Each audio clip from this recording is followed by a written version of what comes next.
Hello, everyone, and welcome to episode 35 of Diabetics for Diabetics Radio. Today's episode is titled Diabetes, Sleep, and Melatonin. We're going to talk about how sleep influences insulin sensitivity, glucose metabolism, our blood sugar, and some of the things that you may or may not know about the magical sleep hormone, melatonin, and how closely related that is to things that are influencing our blood glucose levels. So if we have not met, my name is Bowie. I have had type 1 diabetes for over 22 years. Over the past 2 years, I have been digging through the research, applying, trialing, and erroring as much as I've learned on myself, and experienced huge progressions, huge successes in decreasing my insulin usage, increasing my insulin sensitivity, and breeding hope for the possibility of not having diabetes anymore. So in this journey, in this unfolding, I have been sharing as I've been going. Subscribe here on TikTok to keep up to date. This isn't TikTok. Subscribe here on YouTube to stay up to date with what I'm learning. I'm presenting in podcast format like this, as well as other short videos. I'm also on TikTok at Bowie_Madison. Stay up to date on all of the most current diabetes research and what it can do for you. I mean, there's so much more to know about the diabetic condition and things that you can do outside of what the endocrinologist is sharing with you. So if this is your first episode, welcome. We're going to talk about sleep and why sleep matters. We all know it does, right? Just in general terms of health and how important it is for health, getting a good night's rest is incredibly important. Not a lot of people understand why.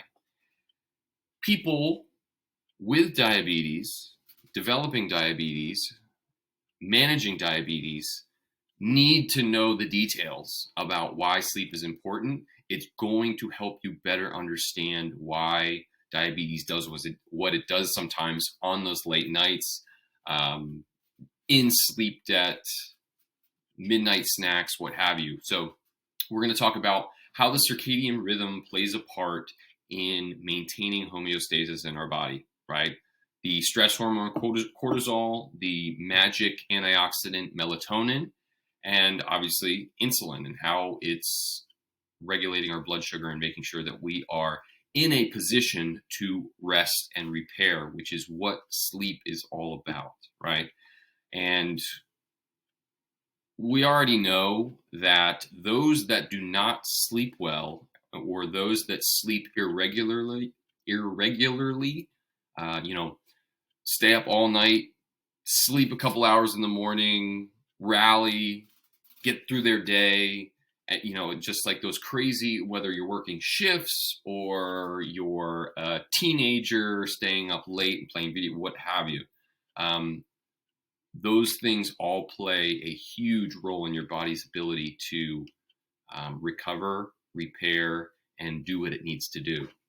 And there's a whole bunch of downstream effects from these inconsistent sleep patterns having to do with our diet and what we're eating, our stress levels. Are we stressed and we can't sleep, or can we not sleep and so we get stressed? And environmental conditions, right? So sunlight exposure, getting sun on our skin and in our eyes, as well as artificial light during times of sleep and recovery, right?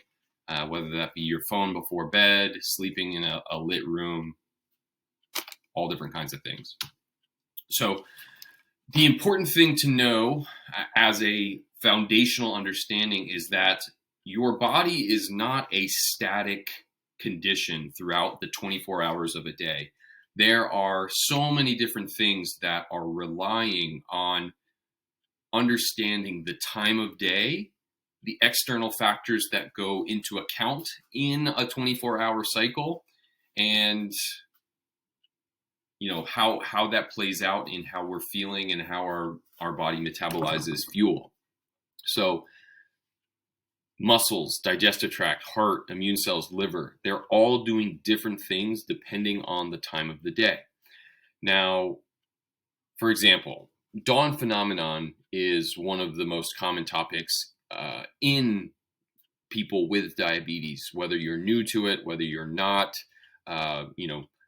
making basal rates to accommodate for that huge spike in glucose availability right when you wake up. And a lot of people who have diabetes don't actually know why dawn phenomenon happens. And it has to do with your body's circadian rhythm and your liver knowing what your body needs in that state of, okay, now I'm awake, time to make this body go. And the liver is just one aspect of a huge system. Your brain storing memories and releasing memories, your muscles recovering from a day's work, your immune cells becoming active overnight to help repair everything that got torn apart during the day, your heart taking a break while you're sleeping because it doesn't need to work so hard because you're not working so hard. There's just so many different things that go into why keeping a regular daily schedule is a huge part of staying well. So you may not know, insulin sensitivity correlates with the time of the day. We are more insulin sensitive in the mornings, and that decreases as we get further and further into the evenings. Those working irregular shift work have higher rates of diseases, higher rates of poor health.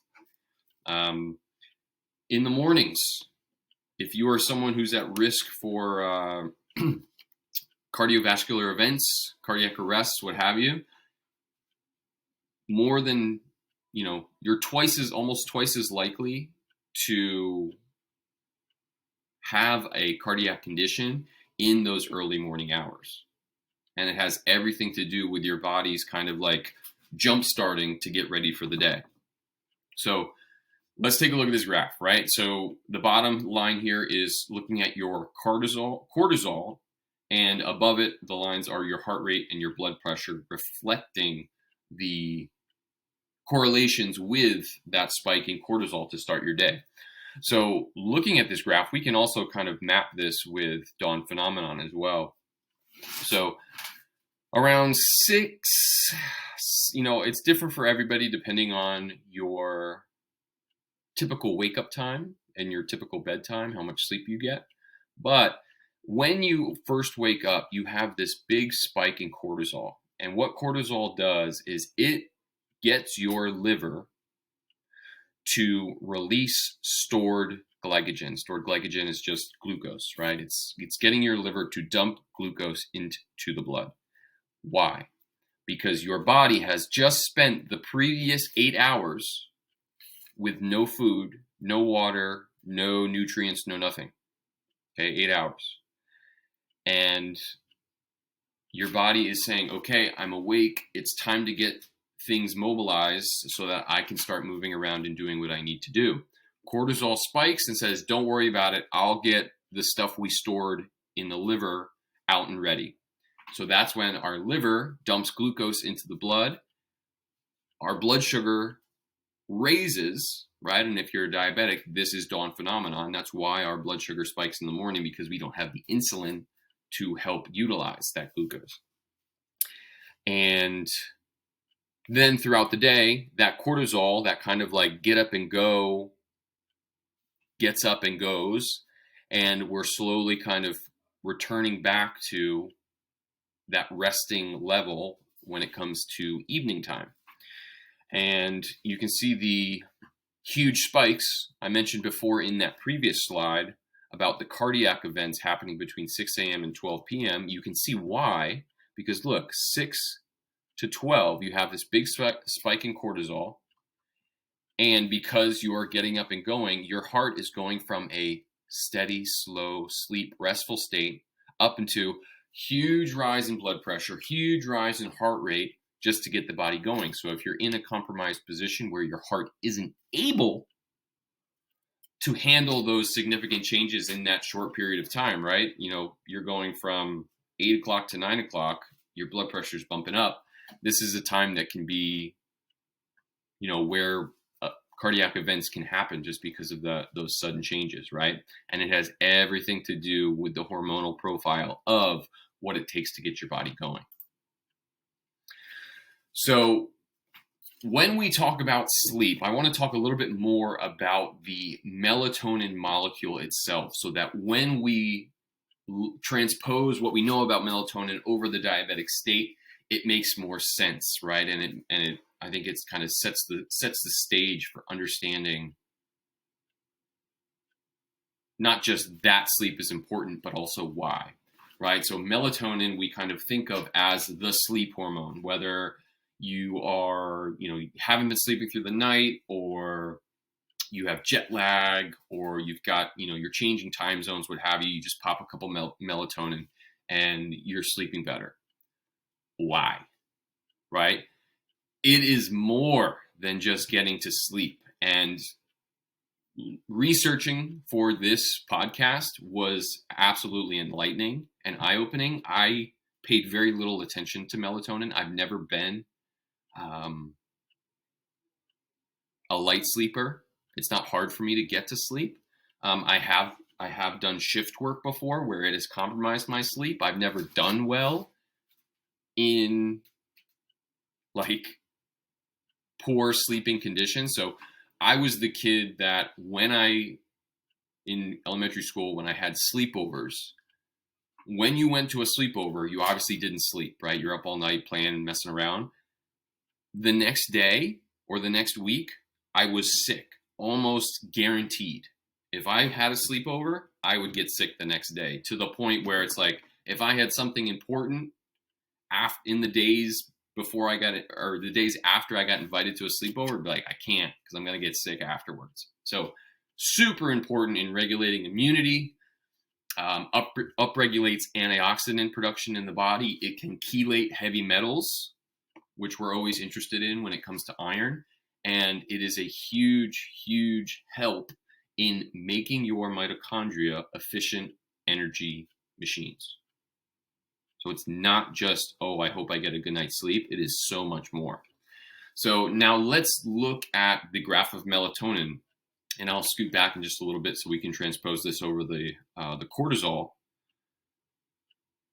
graph. But obviously, let's say we wake up at 8. Okay, body's ready to go. This is the day show. We don't need any of our night characters anymore. Melatonin goes right back to kind of the baseline level. Once we start to enter that daylight or that nighttime routine, the sun starts to go down, things get dark, we're getting ready to go to sleep. That is when the night crew comes out. And that's when we start to get melatonin in action, right? It's peaking in the middle of the night, sometime between 2 and 4. If you're familiar with traditional Chinese medicine, between 1 and 3, I think, maybe 2 and 4 is when the liver is most active, right? The liver, the detox organ of the body. So there's no question, right? There's no questioning melatonin's antioxidant capacity and the liver's role in detoxification, and how mutually important they are in our body's ability to rest and recover. So melatonin is rising in those first few hours of sleep. It peaks in the middle. And then as we start to get up, the sunlight comes in, hits our eyes. That's when heads right back down to the normal daytime lows. Okay. Now, when you think about how that plays out with cortisol, right? Cortisol is the highest between 6 and noon. So now it's basically as melatonin is coming down, that's when we know cortisol has to come back up to kind of jumpstart out of that recovery state. Okay, so it's just kind of a neat interplay between those two.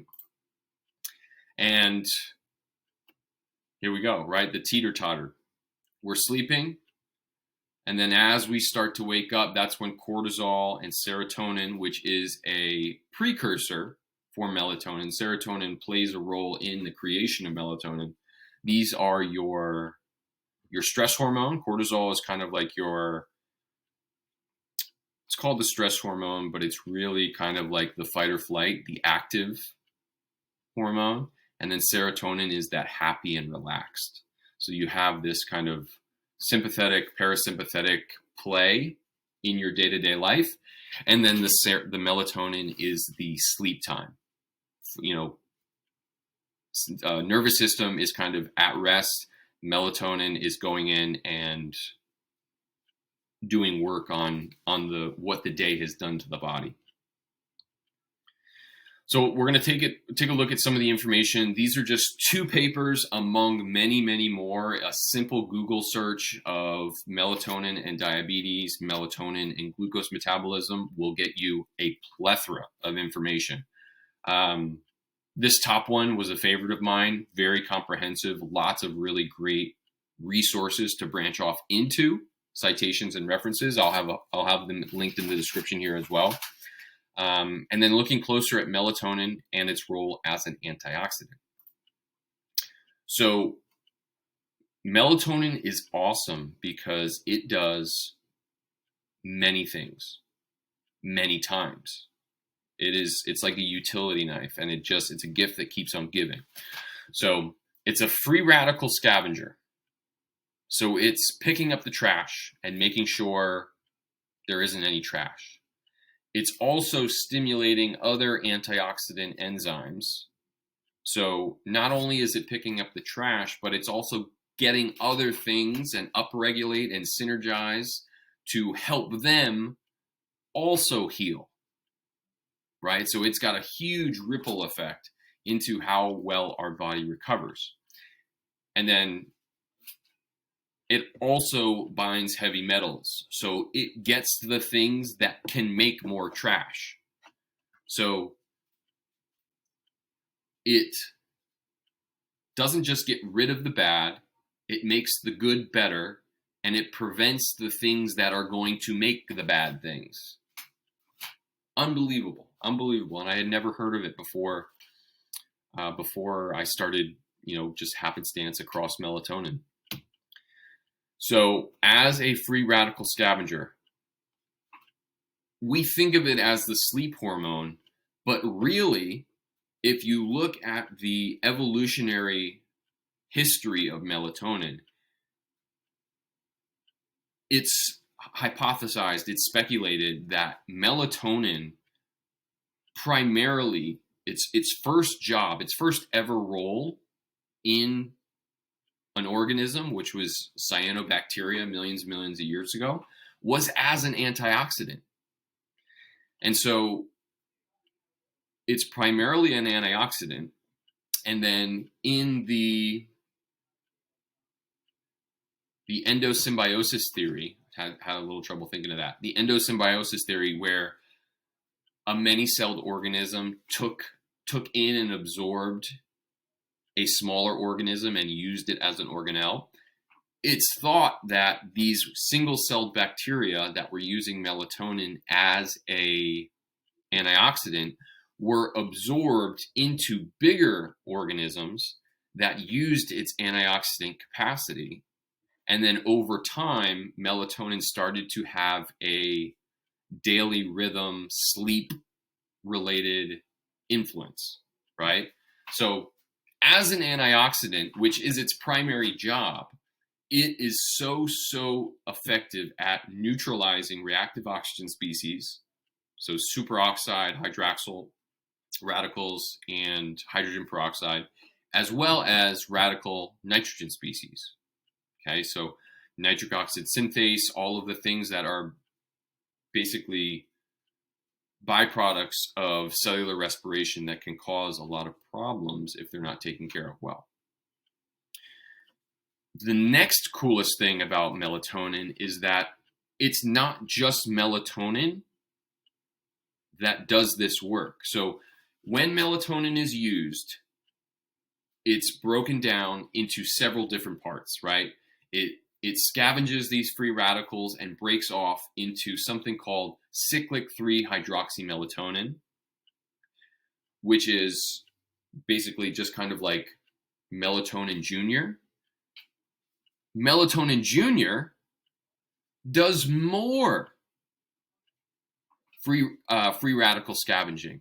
So it's like secondhand, right?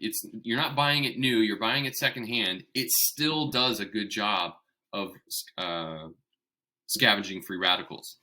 And then again, once that melatonin junior is broken down, does its job and broken down even more into AFMK and AMK, those two molecules do the same job again. So you have first, second, and third generation metabolites that are effective antioxidants, all stemming from that one melatonin molecule, right?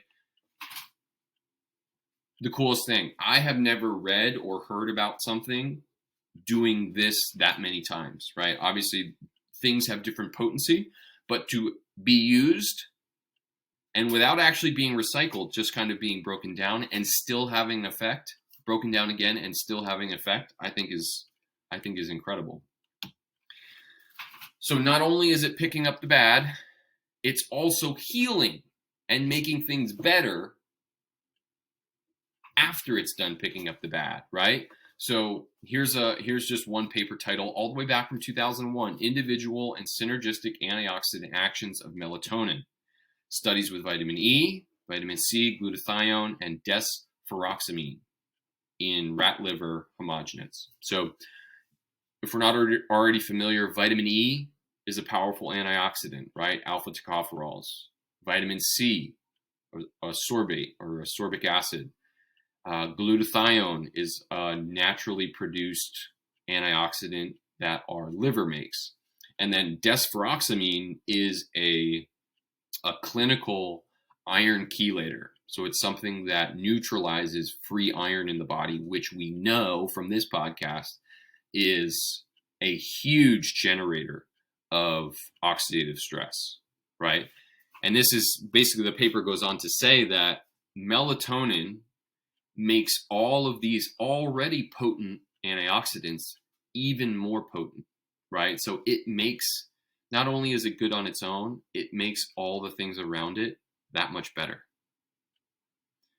So when you think of this in the context of the power of its antioxidant abilities, it is so much more than just a sleep molecule, right? It's neutralizing its own free radicals, the first, the second, and the third time through. Each of those times, it's also making other antioxidants that are present, that our body naturally makes, and things that we're eating, work that much better. It is just so important.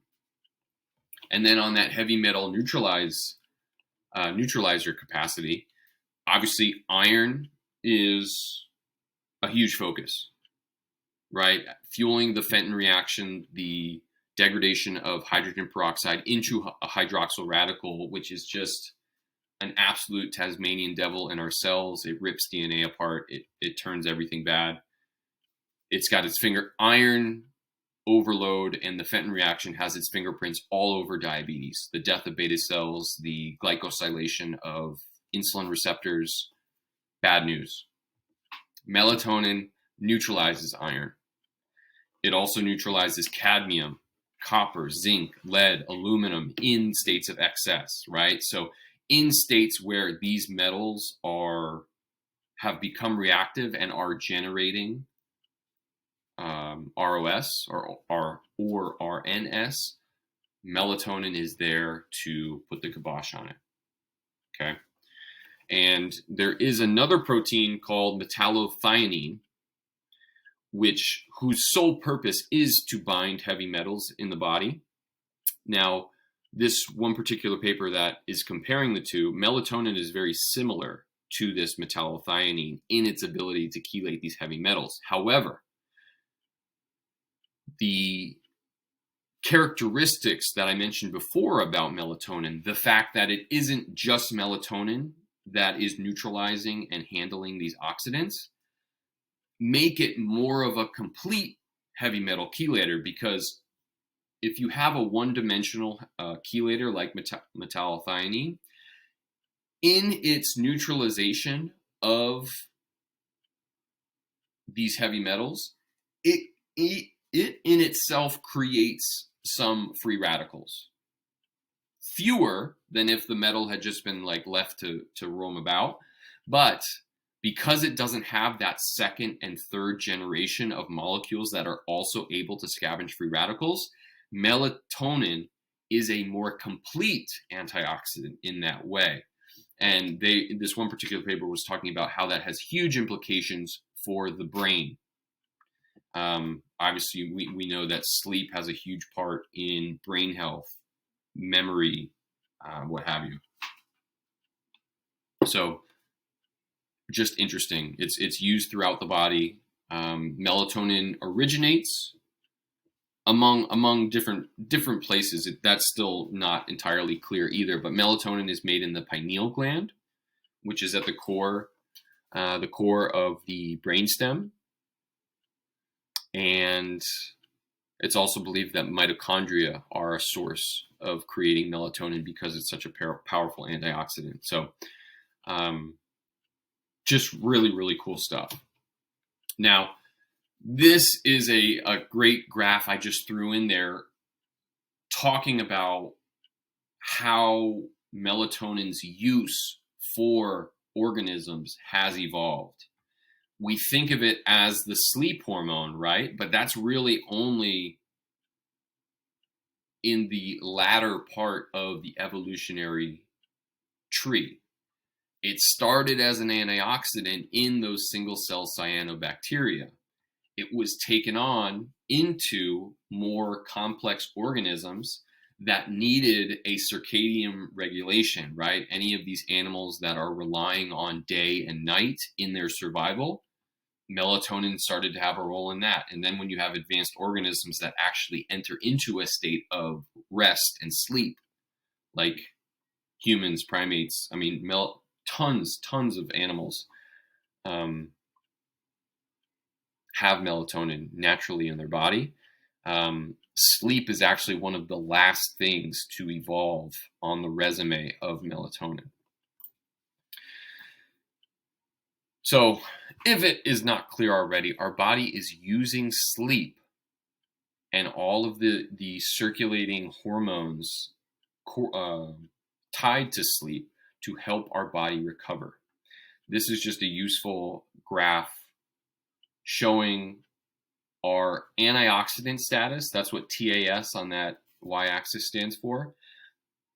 Night are the squares, day are the circles, right? So in the nighttime, our total antioxidant status is much higher than that during the day. Our melatonin is also much higher, right? Again, correlation does not lead to causation, but it's no coincidence that at the times of day where our antioxidant capacity is higher, there's more melatonin there. Okay, so now that we kind of have the knowledge about melatonin, the molecule, and its innate role in our body, let's think about it in terms of diabetes, right? Sleep disruption, circadian disruption, irregular shift work all play big parts in the development of diabetes. And that's multifaceted. It isn't one-to-one where, oh, if I just had more melatonin, I wouldn't be diabetic. There's a lot of things that go into how that actually happens. So let's look at this graph here to break down some of the details. So we'll start at the top. So decreased sleep quantity and or quality, right? We'll talk about sleep hygiene in just a little bit, but say you get woken up a lot throughout the night, you aren't getting into a deep state of sleep where melatonin is actually reaching those higher levels. A couple different things happen. So decreased insulin sensitivity, insufficient beta cell compensation, and decreased glucose tolerance, right? So in people with an inability to properly metabolize melatonin, the risk of diabetes increases. Okay, let that sink in. In a body that does not create enough melatonin, obviously the antioxidant capacities are going to be lower. You aren't able to handle as many free radicals. The more free radicals there are, the more likely or the greater the possibility is that you develop the inflammation that is going to cause deficits in your glucose metabolism, leading to diabetes. Also, when your sleep quantity or quality decreases, your rhythm of activity during the day, rest during the night is going to be off, right? And so now you're sleeping when it's daylight, you're running around like a madman when your body thinks you're supposed to be asleep. The hormones are, the ones that are supposed to be down are up, the ones that are up are supposed to be down. So now resources are being misallocated, right? If melatonin is high, you're technically not supposed to be eating, because that's a time when beta cells and insulin receptors are being repaired. And it's really, really difficult to use insulin and disperse insulin while trying to repair the mechanisms and the cells that make them, right? And so, bad news. Bad news. It increases your fatty acid metabolism. It makes you hungry because your body's like doesn't know how to use the energy it has. So it's like you gotta, people have sweet tooths at night. Not to mention the cultural effects of healthy food not being available at night, right? If you work the night shift, what restaurants are open? Like if you were to go out and get food, it's really only going to be fast food. It's going to be trash. It's not going to be good for you. And for those working night shifts, very rarely are they actually active, right? A lot of them are, whether you're security or kind of low energy jobs. Not all, but some. So your body is asking for high energy foods, but you're in a physical state where you are not actively using that high energy food. It leads to increased body weight. It leads to the accumulation of body fat, which can complicate the development of diabetes. It messes with your immunity. It messes with your blood pressure. Your parasympathetic sympathetic balance in your nervous system is totally off. It messes with your heart as well. Bad news, right? So it's clear that sleep is not just about sleep. You're losing recovery time. Your dietary habits change, and your body's response to your dietary intake is going to change, right? So it's affecting your cortisol rhythm, it's affecting your melatonin rhythm, and everything else that comes downstream from that, your ability to digest food, your nervous system's ability to regulate your cardiovascular system. And in a diabetic state,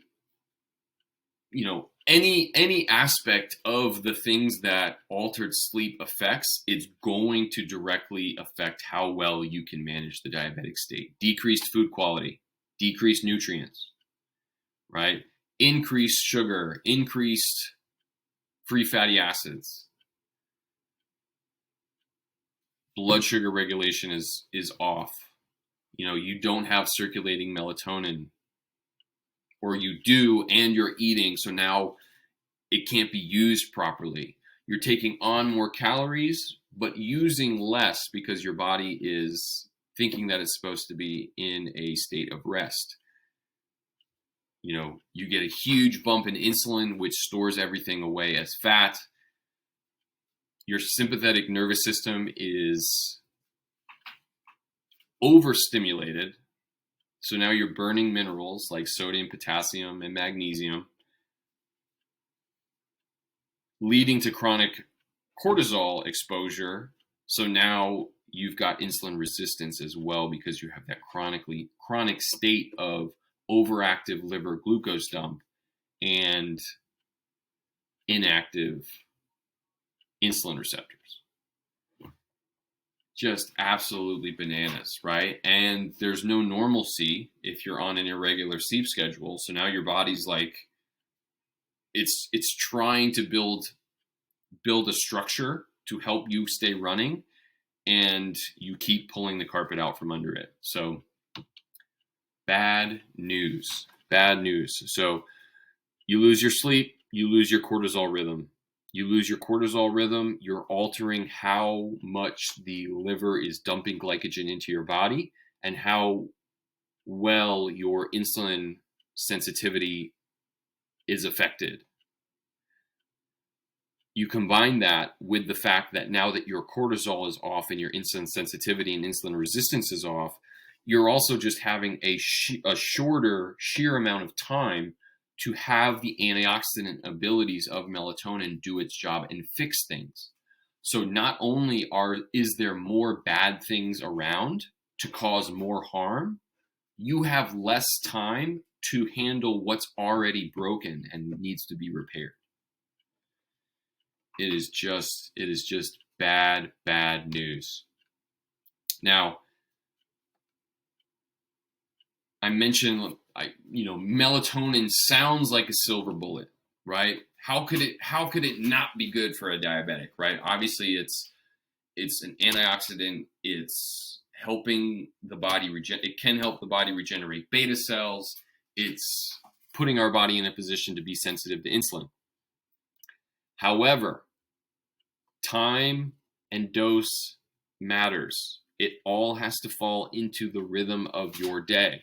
So in this one study, they looked at eating at night during elevated times of melatonin, as well as supplementing. So if you supplement melatonin and you eat, your glucose tolerance decreases.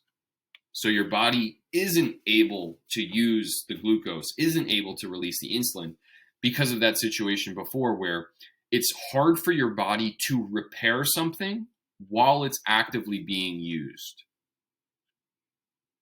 So melatonin can't be an antioxidant for you if you just keep using the machinery that needs to be repaired. So it's like trying to fix an engine while it's running. Like, whoa, you gotta turn this off so that I can actually, take it apart and repair it. Now, melatonin is higher. When melatonin is higher and you are in a fasted state where your machinery is off, that is when it has its powerful repair effects, its powerful antioxidant effects. So you need to, this is like all for kind of those overnight fasts, or the power of fasting in its ability to regenerate. It is putting your body in a state of rest so that things can actually be taken apart, cleaned out, and put back together better than what it was before. And this is just another helpful graph looking at the role of melatonin and its effects depending on the time of day, right? So if you're a low melatonin during the day, beta cells are active, right? So they're not resting. Your beta cell function is increasing. Your insulin sensitivity is increasing, right? So low melatonin, insulin's working, beta cells are pumping. Now, when you go to sleep, now melatonin turn to come in and clean out everything and make sure everything's running. Beta cells need to rest. Beta cells are not functioning. You are not insulin sensitive because you're not actually taking in any food. Okay, so you need to pay attention to your eating habits and how that correlates with your sleep-wake cycle. Right. This is all for eating earlier in the day. stopping eating later in the day, like no huge dinners and then you just go to sleep, right?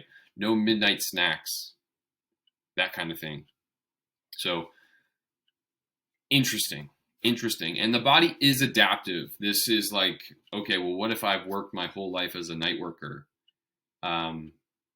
Your body is able to adapt and make things work best for the conditions that they have.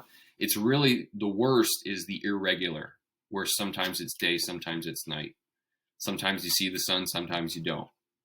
Those are the worst kinds of things where your body has no foundation to build anything on. So what can we do about it? Go to sleep. Go to sleep. Obviously, the more you sleep, the more time you're giving your body to recover, the better health outcomes you'll have. Nighttime routine, right? So this is kind of a psychological, a nervous system setup where you are giving your body a chance to enter this repair state.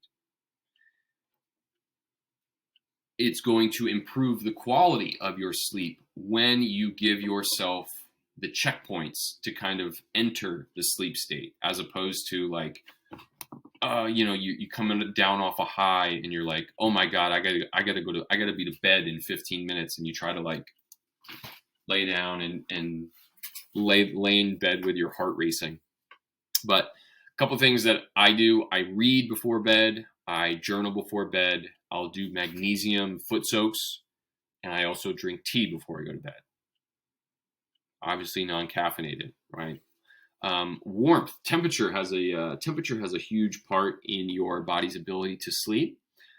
Your body temperature decreases at night, and it's actually counterintuitive. When you heat the body, right, whether it be a warm bath or tea or foot soak or what have you, warming from the outside is going to induce your body's cooling mechanisms. When your body cools itself, that is something that can jumpstart your melatonin production. Interesting. And then sleep hygiene. Obviously, people talk about getting off your phone at least an hour before bed. Blue light exposure closer to bedtime does not play well with your melatonin levels and your quality of sleep. Things in your bedroom, whether that be like lights, television, cleanliness, right? If there's anything in your room that is causing you to stress, it's something that's going to affect the quality of your sleep. And then during the daytime, make sure you are getting blue light. Make sure you are going outside. The more light exposure you have during the day, that, to the degree that you are getting exposed at night, or at day rather, with light, your recovery at night is better. So get outside. Everyone's kind of had those days where you spend all day out in the sun, working your body, whatever, and then you're just exhausted at nighttime and you sleep like a baby. Those days out in the sun, out in the field, whatever, that's because, like I said, the more sunlight exposure you're getting, the better rest you're going to get at night. And I mentioned consistency. So if you are a night worker, if you are a shift worker, I have been a full-time firefighter where I worked 24-hour shifts. There were shifts where I did not sleep. There were shifts where I was awake just randomly throughout the night. I'd be awake at 11, get back at midnight, sleep for 2 hours, wake up at 3. Craziness, right? It is those kinds of irregular patterns in sleep that really mess with you. And I think it's just so ironic that healthcare workers are probably the most susceptible to these conditions. So the people managing our health are the ones compromising their health to the most. But our body can adapt, but within reason. It really asks for that consistency to build healthy patterns upon.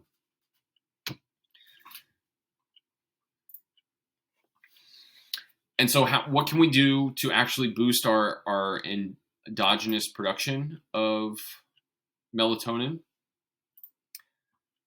Food can play a part in it. Serotonin is a precursor for melatonin. The more serotonin in your body, the more resources you have to make melatonin. You can do this through food. You can do this through nervous system regulation, meditation, what have you. Lean proteins are rich in tryptophan. Tryptophan is something that helps make more serotonin. So the more tryptophan, the more serotonin you make, the more melatonin you have the capacity to make. Obviously, it's not 100% efficient in those conversions. So it's not, it's not like, oh, if I just eat more chicken, I'm going to sleep better. Not necessarily. There's a lot of different factors that go into it. But these are foods that are going to give you the raw materials to create melatonin down the road. Chicken, pork, turkey, soybeans, fish, fatty fish like salmon and tuna, squash, pumpkin seeds, eggs, peanuts, peanut butter. All things that are high in tryptophan. Supplementation. So you can supplement melatonin. I have not done it yet. I am going to explore it further after learning everything I have about melatonin. In terms of the strength in which you're looking for, I really don't know. I haven't used it myself. I can't say exactly. These are two brands that I trust and work with regularly. MitoLife has an extremely strong, a very high dose melatonin, 50 milligrams. I saw some of the reviews and they mentioned grogginess in the morning. I think it depends on your timing during the day that you take it, as well as your pre-existing stress level and oxidative state. Thorne also has a Melatonin 3 and a Melatonin 5, which correlates to 3 milligrams and 5 milligrams. So much smaller increments, but you may not get the same antioxidant capacities that something at a higher strength would do. 6 of one, half dozen of the other. I'm not exactly sure. It's going to be case dependent and what your tolerance is for either one of those. Of mention too, you can also supplement serotonin. So 5-HTP stands for 5-hydroxytryptophan, which is just another fancy name for serotonin. You can also supplement serotonin as a precursor to melatonin. So it's also the rest and relaxation molecule. So it's something that can help with anxiety and getting to sleep. So moving forward, what can you do? Set and maintain as natural a sleep rhythm as possible. Let the sun dictate when you are active and when you are eating. Build and reinforce better sleep hygiene. Limit your light exposure as you enter into your sleep state. Avoid, do everything you can to put your body in a position to be ready to be rested and recovered. Whether that be getting off your phone before you go to bed, soaking your feet in warm water before you go to bed, taking a bath, taking a hot shower, what have you. And then there are obviously food and supplement options as well to give your body the raw materials to have more success when it comes to those sleep routines. And that's it. Episode 35, Diabetics for Diabetics Radio. I'm going to have the links for the papers that I cited in the description, as well as educational resources that I have put together looking at supplements, vitamins, minerals, nutrition. And I've got my ebook here, An Ironclad Cause, looking at the connections between iron overload and diabetes. I cannot thank you enough for being here. I really appreciate it. Go ahead and subscribe. Tell a friend who's managing with diabetes or managing insulin resistance. The more people that hear about this and start talking about this, the better off we are. This is episode 35, Diabetics for Diabetics Radio. diabetes, sleep, and melatonin. I'm your host, Bowie. Thank you so much for being here.